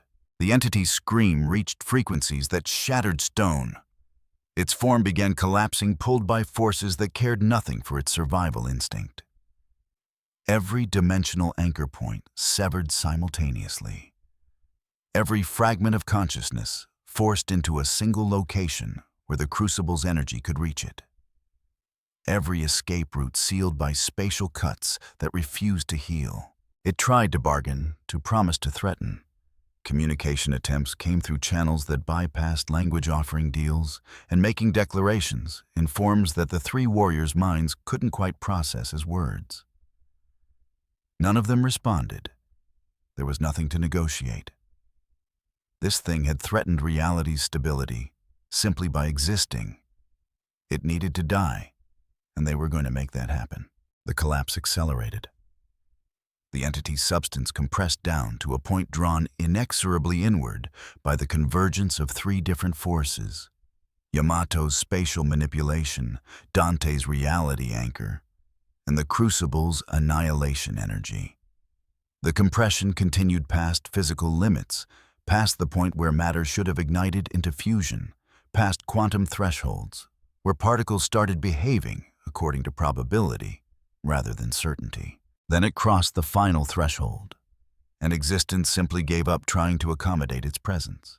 The entity winked out across every frequency, simultaneously erased so completely that even the concept of its having existed began fading from the chamber's memory. Silence fell like a hammer. The Doomslayer released his grip on nothing. The entity's consciousness gone so thoroughly, there wasn't even residue remaining. He deactivated the crucible, the blade's light dying, and took 1 step backward to assess for additional threats. None detected. Target eliminated. Mission parameters satisfied. Virgil dismissed his Sin Devil trigger, the transformation fading as he sheathed Yamato with precision that suggested muscle memory rather than conscious thought. His breath came hard. He'd pushed past sustainable limits during that final sequence, but his expression remained neutral, controlled. No outward indication of the energy expenditure beyond the slight tremor in his hands that he forcibly stilled. Dante's Sin Devil trigger collapsed entirely, power reserves finally hitting empty. He staggered slightly, caught himself, and planted Devil's Sword Dante point down in the floor to maintain balance. Every muscle ached with the particular exhaustion that came from channeling more power than his body was meant to handle. He'd be feeling this for days. The chamber around them looked like reality had tried to commit suicide and failed. Walls melted in some places, crystallized in others, exhibiting properties that defied material science. The floor had developed patterns that might have been mathematical proofs, or might have been random damage, hard to tell when geometry itself had been negotiable for the past several minutes. The altar at the center was gone. Not destroyed, simply gone, erased, along with the entity it had been imprisoning. The space where it had stood showed only smooth stone, as if nothing had ever occupied that location. The Doomslayer turned toward them. His armor showed new damage, scoring across the chest plate, stress fractures in the shoulder guard sections, where the jade glow had dimmed to near invisibility. Not serious wear, but more than he'd accumulated in all previous encounters combined. Evidence that the entity had been genuinely dangerous, requiring full commitment to destroy. He regarded them for a long moment. Threat assessment running continuously, updating based on performance data from the battle. They'd fought well.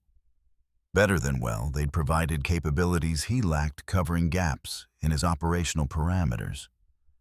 Spatial control, reality anchoring, combined assault coordination, useful variables.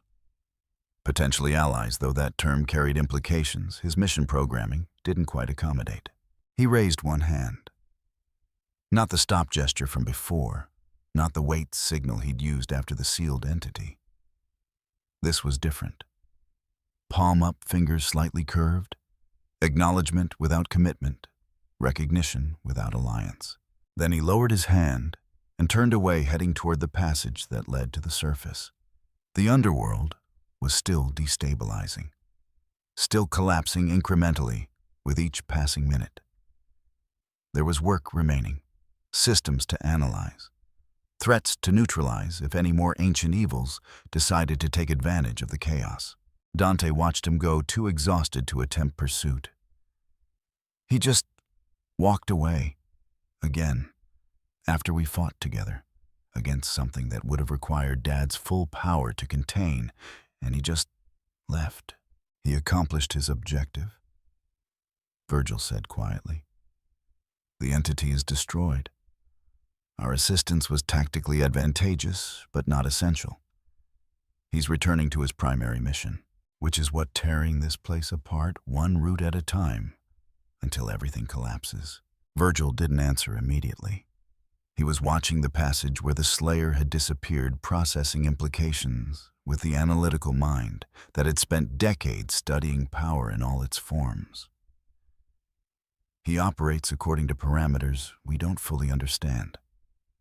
But the entity he destroyed, Dante, that thing was pure corruption, older than anything in recorded history. And his systems identified it as priority target immediately. So perhaps his mission parameters aren't as simple as indiscriminate destruction. Virgil's expression showed something that might have been reluctant respect. Perhaps he's eliminating specific corruption types.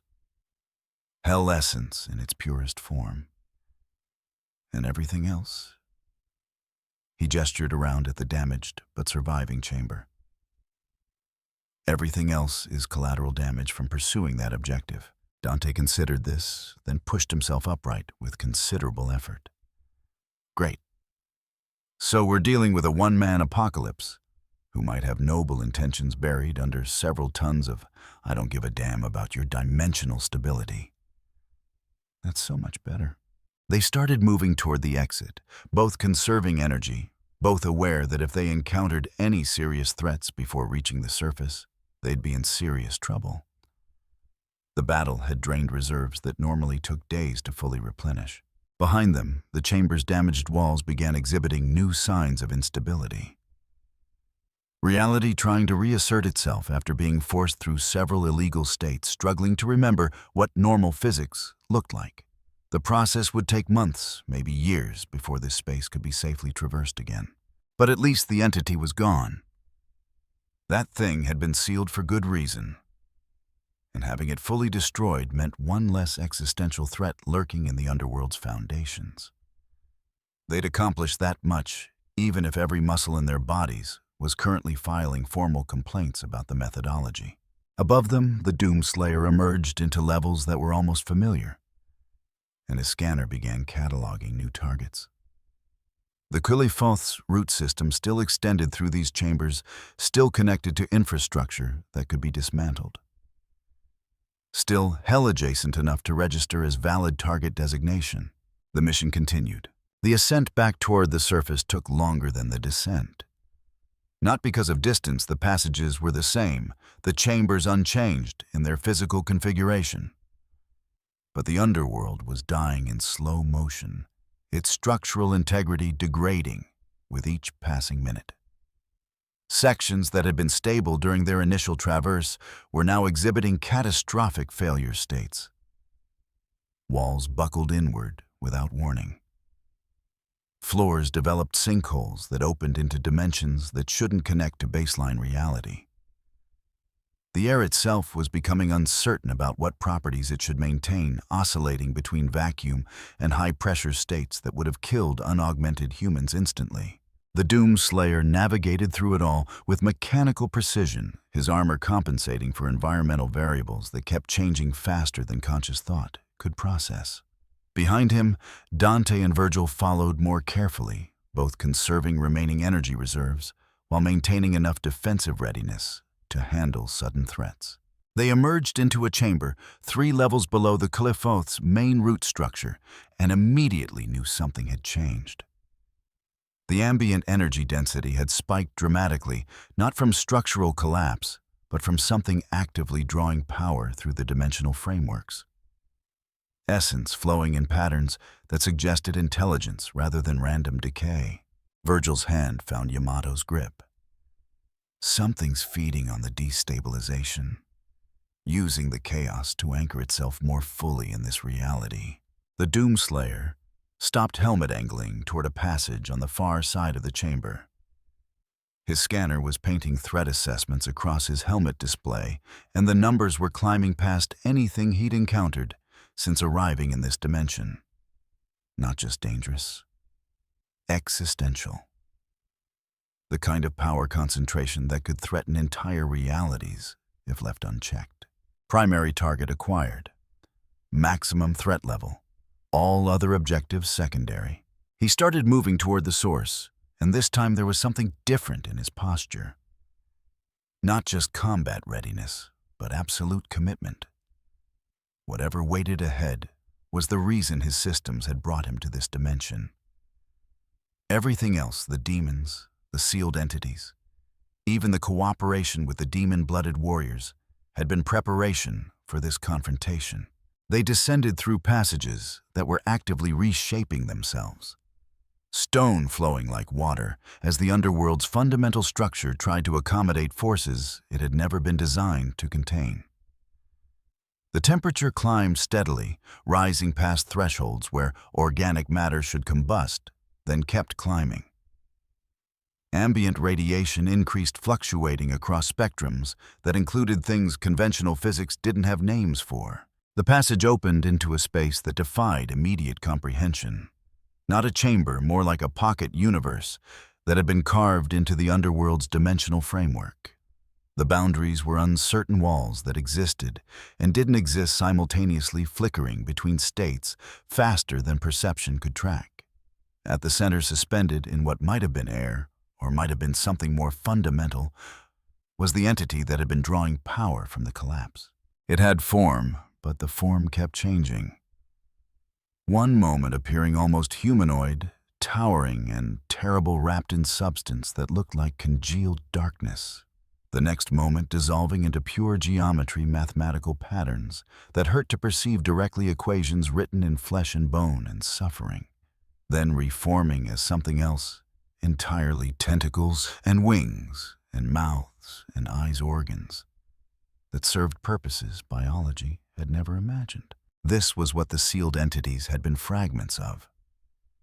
This was the source, the origin point, the thing that had existed before the current cosmology had solidified into recognizable structure.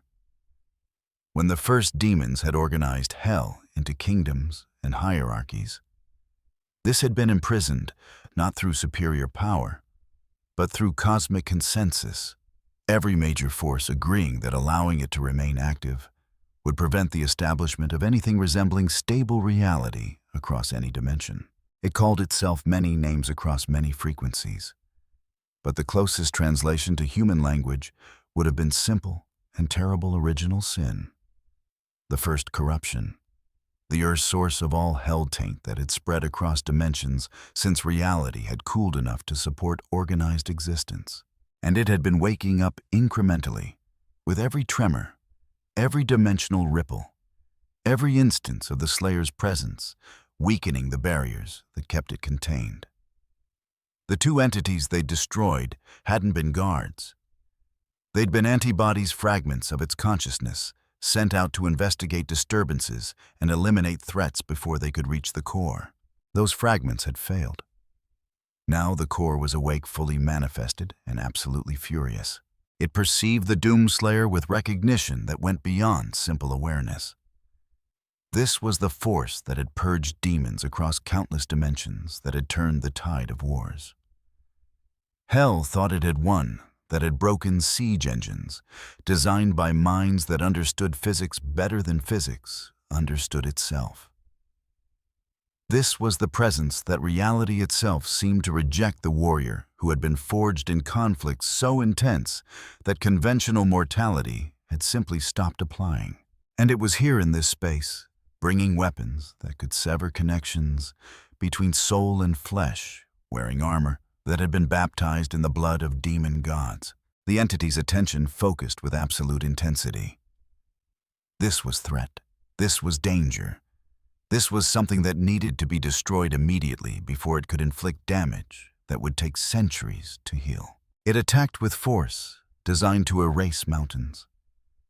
Tendrils that existed in too many dimensions, simultaneously moving at speeds that made light look pedestrian, converging on the Slayer from angles that shouldn't exist in three-dimensional space. Each strike carried enough kinetic energy to vaporize tank armor, backed by malevolence so concentrated it could corrupt matter at the molecular level. The Doomslayer's armor took the hit shields flaring with each impact, and he didn't so much as step backward. His boots remained planted, posture unchanging, and when the barrage paused fractionally, he moved. The crucible came alive in his hand blade, burning with light that made the entity's substance recoil instinctively. He crossed the distance in a burst of acceleration that shouldn't have been physically possible and drove the weapon into the entity's primary manifestation point. The blade sank deep energy, erupting outward from the impact, and where it touched original sin's flesh, began erasing across every frequency it occupied. The entity screamed. The sound existed across spectrums that included emotion and color, and mathematical concepts bypassing conventional hearing entirely to resonate in the bones and teeth and deep tissue. It lashed out with everything, every tendril and appendage and manifestation point, attacking simultaneously, trying to overwhelm through sheer volume of violence. Virgil moved into position without being asked, Yamato's edge cutting through space in patterns that created dimensional barriers. The spatial distortions didn't harm the entity directly. It was too distributed, too capable of shifting between frequencies. But they channeled the attacks, forced them through specific vectors, prevented the entity from simply manifesting behind the Slayer and attacking from angles that couldn't be defended against. Dante activated Sin Devil Trigger power blazing around him, despite his exhaustion. every reserve burning at once because this was clearly the final confrontation, and there was no point in saving anything for later. His father's bloodline authority surged through him, imposing order on the chaotic space, forcing reality to maintain coherence in ways that made the entity's dimensional shifting harder, slower, more predictable. The three warriors fell into perfect coordination. Virgil controlled space, creating choke points that limited attack vectors. Dante stabilized reality, preventing the entity from exploiting dimensional shortcuts to escape or reposition.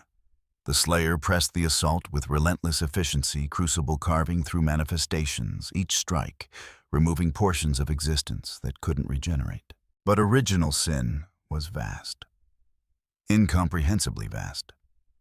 What they were fighting was a fraction of its attention, a small percentage of its total mass, while the bulk of its consciousness remained safely anchored in dimensions they couldn't reach.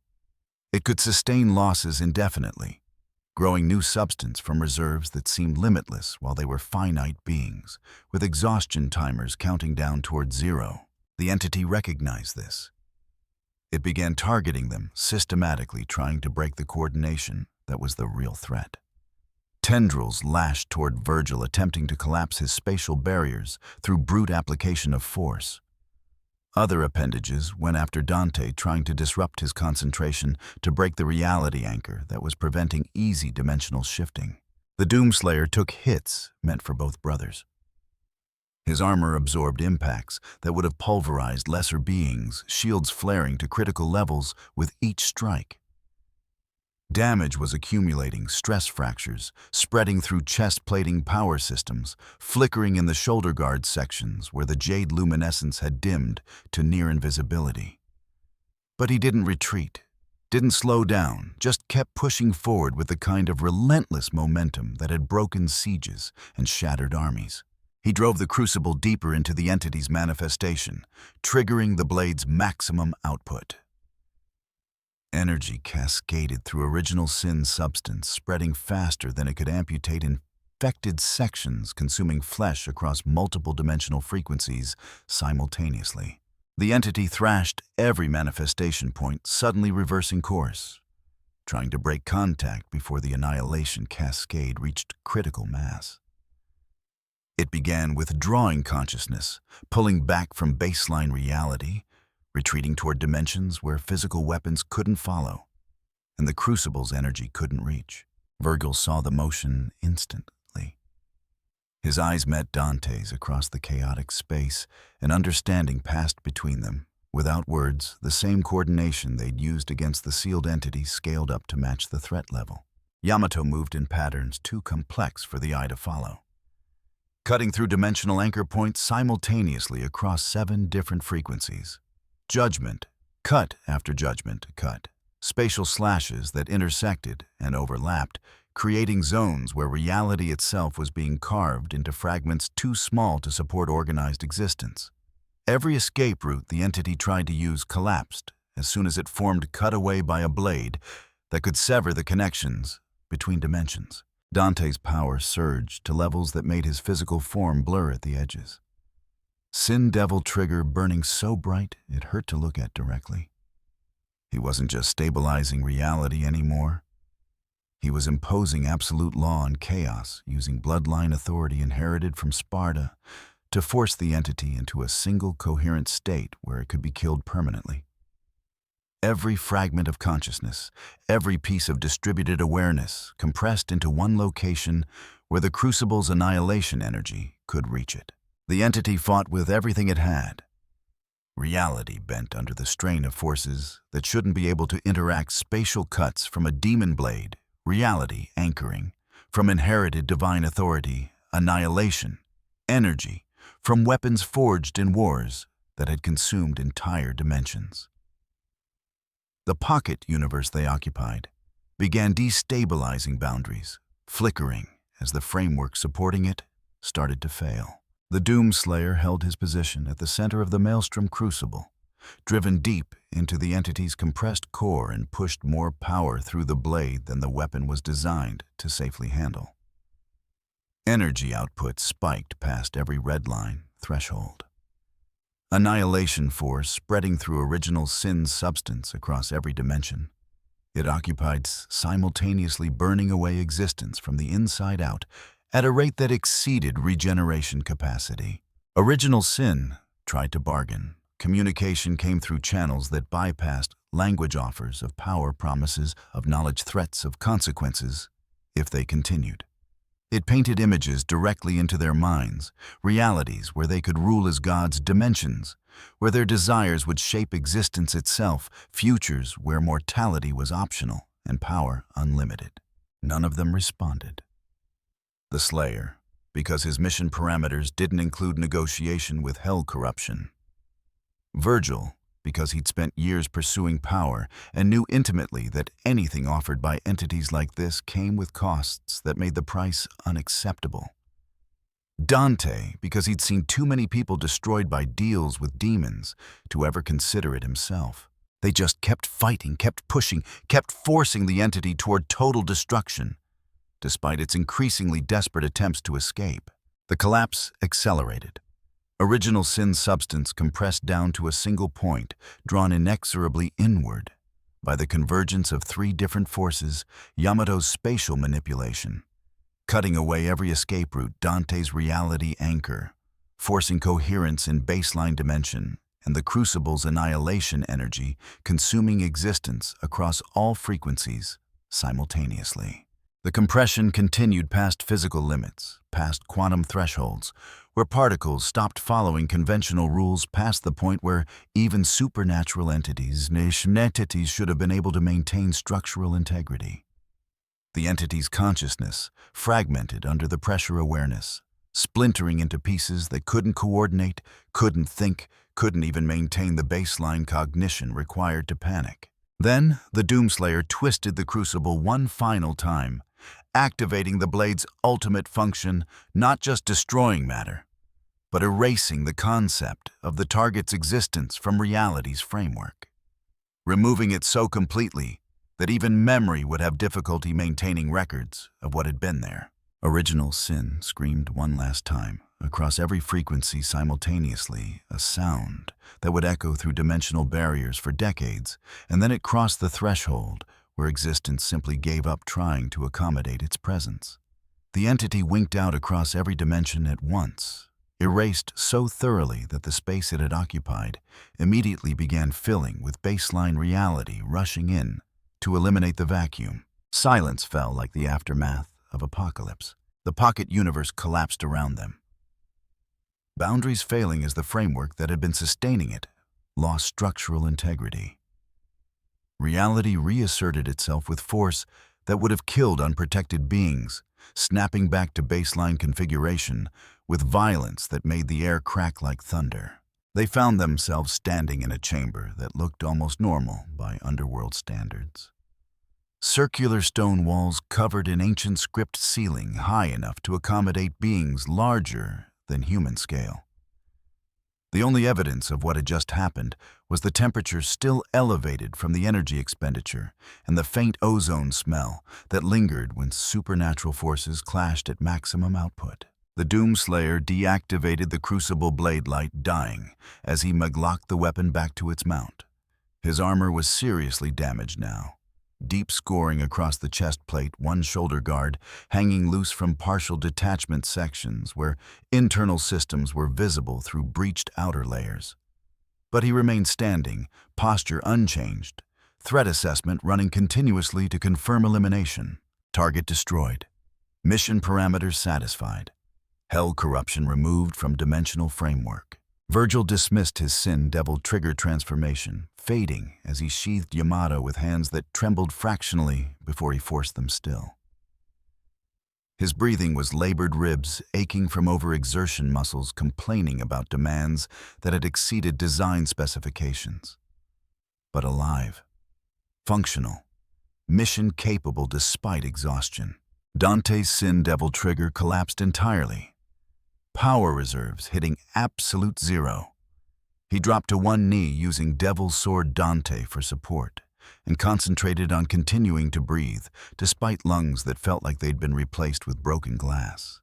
Every cell in his body was filing formal complaints about the abuse, and his healing factor was working overtime, trying to repair damage from channeling more power than flesh was meant to handle. The chamber's temperature was dropping rapidly as ambient energy dispersed back into the underworld's natural systems. The stone beneath their feet felt solid again, no longer uncertain about what state of matter it wanted to maintain. Reality had stabilized the pocket universe's collapse, allowing baseline physics to reassert proper authority. The Doomslayer turned toward them. His helmet was cracked along one side, damage deep enough that internal systems were partially visible through the breach. But behind the amber visor, there was no sign of fatigue, no indication that he'd just fought a battle that would have required armies to even attempt. He regarded them for a long moment. Threat assessment updating based on final combat performance. They'd proven more than tactically useful. They'd been essential. Without Virgil's spatial control and Dante's reality anchoring the entity, could have escaped, retreated to dimensions where it could heal and try again centuries later. The Slayer could have destroyed the manifestation eventually, but permanent elimination had required their specific capabilities. Allies. The word appeared in his tactical database for the first time since entering this dimension, flagged with priority markers that indicated unusual significance. He raised one hand, but this time the gesture was different from previous acknowledgments. Palm forward fingers spread wide, held steady for 3 full seconds. Not stop, not wait, not simple recognition. Respect. Professional, warrior to warrior. The kind of acknowledgement that couldn't be given lightly because it represented genuine acceptance of equals in capability if not methodology. Then he lowered his hand and turned toward the passage leading to the surface. The underworld was still unstable, still suffering from structural damage accumulated during the extended combat. But the source of corruption was gone. The entity that had been feeding on chaos and spreading hell taint through dimensional barriers had been permanently removed. His mission here was complete. Dante watched him move toward the exit, too exhausted to stand, but with enough energy left for speech. "Hey, wait." The Slayer stopped. Didn't turn around, but held position indicating willingness to hear whatever came next. "The underworld. It's still collapsing. We need to..." Dante gestured vaguely at the damaged chamber, the fractured stone, the lingering instabilities. "Fix it. Seal the barriers. Before everything comes down and spills into the human world. You gonna help with that? Or just leave us to clean up the mess?" Silence for a moment. The Slayer's helmet tilted fractionally, processing the question against his mission parameters. The underworld's collapse was consequence of his actions, true. But it wasn't hell corruption. It was structural damage to a dimension that registered as demon-adjacent, but not actively evil. Secondary priority, not his mission, not his responsibility. He started walking again, heading toward the exit without responding verbally. The answer was clear through action. His war continued elsewhere. This dimension's survival was their problem, now that the hell taint had been removed. Virgil helped Dante to his feet. Both brothers leaning on each other, more than either would normally admit. They watched the Slayer disappear into the passage, and neither spoke for several seconds. "So that's it," Dante finally said. "He saves reality from ancient evil fights alongside us like we're actually worth a damn, and then just walks away. No thank you, no goodbye. Just back to whatever nightmare war he's fighting." That appears to be accurate. Virgil's tone was carefully neutral, but there was something in his expression that might have been understanding. He operates according to parameters we don't fully comprehend. But his mission was clear: eliminate hell corruption at its source. Once that objective was satisfied, we ceased being relevant to his operational focus. Gee, makes me feel all warm and fuzzy inside. They started moving toward a different exit, and that would take them to chambers where their father's power still resonated strongly. Places where they could use bloodline authority to begin repairing the dimensional barriers, sealing the cracks that threatened to bring the entire structure down. It would take days, maybe weeks, of sustained effort. But it was possible now that the source of corruption was gone. Above them, the Doomslayer emerged into the uppermost levels of the underworld, where passages connected to the dimensional rift that had brought him here. His armor was damaged, but functional power systems depleted, but sufficient for continued operation. The mission had been successful by every relevant metric. His scanner detected the rift's energy signature ahead. Still open, still stable enough to support transit back to his native dimension. Back to wars that had been ongoing when he'd arrived here, and would continue until every source of hell corruption across all realities had been systematically eliminated. He approached the rift and paused at the threshold. Behind him, the underworld continued its slow recovery, dimensional barriers already beginning to heal, now that the entity spreading corruption through them had been removed. In chambers far below, two warriors who shared demon blood were starting the long process of repair using inherited power to impose order on chaos. Allies. The designation remained in his tactical database marked with significance flags. If their paths crossed again, if hell corruption spread to this dimension in forms requiring his intervention, he would remember them, would factor their capabilities into operational planning, would acknowledge their worth not through words, but through willingness to coordinate combat operations. The Doomslayer turned toward the rift and stepped through dimensional barriers parting around him, and the wound between realities began sealing immediately in his wake. Within seconds, the opening had collapsed entirely, leaving behind only a faint scar in the dimensional fabric that would fade completely within days. Silence fell across the underworld. The presence that had threatened to transform it into just another version of hell was gone, returned to whatever cosmic war had spawned him. The destabilization would take time to repair fully, but repair was possible now. Reality could reassert its proper configuration without fighting corruption that resisted every attempt at healing. In a chamber 3 levels above the main root system, Dante sat with his back against a wall that was mostly intact, breathing hard, every muscle protesting movement. Virgil stood nearby, Yamato sheathed, expression neutral, despite obvious exhaustion. "We should establish additional seals," Virgil said quietly. "Reinforce the barriers Father placed. Ensure nothing like this happens again." "Yeah." Dante closed his eyes, letting his head rest against stone. "Give me like 5 minutes, maybe 10, possibly an hour." "We don't have an hour. The structural integrity is still degrading." "Then you start and I'll catch up when my everything stops hurting." Virgil almost smiled. "Almost." "Very well. Try not to take too long." He moved off toward the nearest concentration of dimensional weakness, already drawing on reserves he didn't really have, preparing to channel power into seals that would take months to properly establish.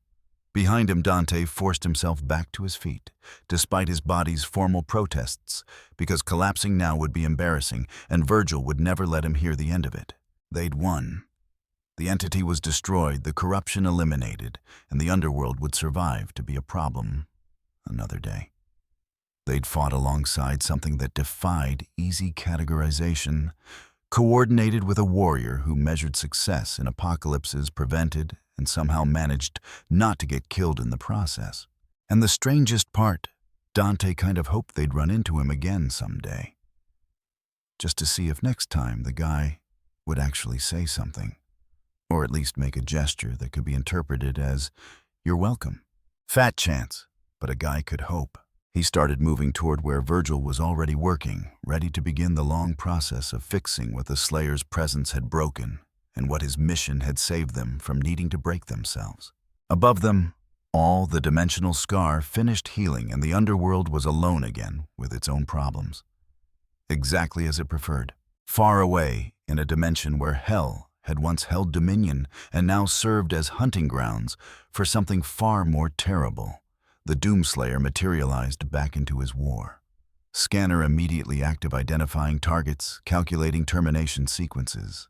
Demons scattered at his appearance, recognizing the presence that had broken their armies and shattered their fortresses. They fled into passages that wouldn't save them, retreated to dimensions where he'd already proven he could follow broadcast warnings across frequencies that accomplished nothing, except announcing their positions for more efficient elimination. The war continued. It always continued. Across dimensions and realities and spaces between spaces, Hell's corruption spread like cancer through the cosmic framework, and he was the treatment. Brutal, efficient, absolutely merciless. But somewhere in his tactical database, below the mission parameters and threat assessments and termination protocols, 2 new entries existed that hadn't been there before. Dante, Virgil, allies. Demon-blooded warriors capable of coordinated operation against cosmic-level threats, potentially useful in future scenarios requiring spatial control and reality anchoring capabilities. The entries were marked with priority flags, remembered, acknowledged. The Doomslayer raised his crucible toward the nearest concentration of demons and moved forward into violence that would have destroyed worlds if not for his presence preventing it. The war continued. It would always continue, but now he knew he wasn't completely alone in fighting it.